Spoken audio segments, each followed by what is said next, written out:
সবাই মিলে স্লোগান ধরবো, তাকবীর ধরবো। আমি লিল্লাহি তাকবীর বলবো, আপনারা আল্লাহু আকবার বলবেন। বলা যাবে? ঠিক আছে, লিল্লাহি তাকবীর, আল্লাহু আকবার, লিল্লাহি তাকবীর। আল্লাহু আকবার। আল কোরআনের আলো, ঘরে ঘরে জালো, আল হাদিসের আলো। ঘরে ঘরে জালো। ঘরে ঘরে 54 বছর জেলেছি, আর কত বছর? এবার পার্লামেন্টে কোরআন নিয়ে বাংলাদেশটাকে ইনসাফের সাগরে ভাসিয়ে দিতে চাই। রাজি আছেন? 54 বছর ঘরে ঘরে জেলেও বাংলার জমিনে ইসলাম ইনসাফ প্রতিষ্ঠা করা যায় নাই। এই জন্য আমরা স্পষ্ট ভাষায় বলেছি, এই 54 বছরে সাতক্ষীরা, চাঁপাইনবাবগঞ্জ, চট্টগ্রাম, ঢাকার নয়াপল্টনে অসংখ্য ইসলামী আন্দোলনের কর্মীদের রক্তে বাংলাদেশের রাজপথে রঞ্জিত হয়েছে। সুতরাং আগামী দিনে যদি পার্লামেন্ট গঠিত হয়, তা গঠিত হবে আল্লাহর কোরআন দিয়ে।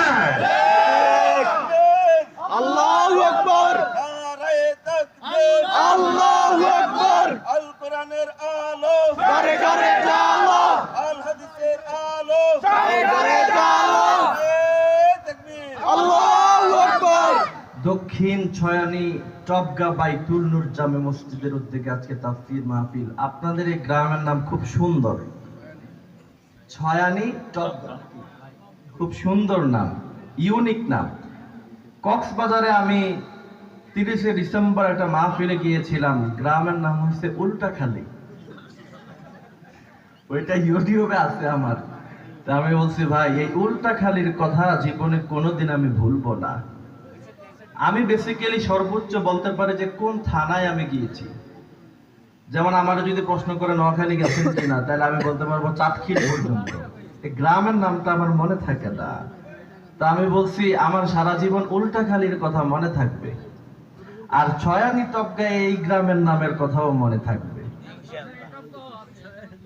ঠিক আছে, খুব সুন্দর নাম, চমৎকার নাম। আল্লাহ তাআলা আমাদেরকে কবুল করুক, বলেন আমিন। এই ছয়ানি টপগাই গ্রামে কি সব মুরব্বীরাই বেঁচে আছে, যুবকরা নাই? আছে। তাহলে তাদেরকে ছাড়া কি মাহফিল জমানো যায় বলেন? তাদের উপস্থিতি দরকার। এই গ্রামের সোনার ছেলেদেরকে বুঝতে হবে, তুমি সূর্য সেনের সন্তান নয় যে রাতের বেলা ঘুমিয়ে ঘুমিয়ে দিন পার করে দিবা। তুমি হচ্ছ কাজী নজরুলের সন্তান, ঠিক কিনা? তুমি তারেক বিন জিয়াদের সন্তান।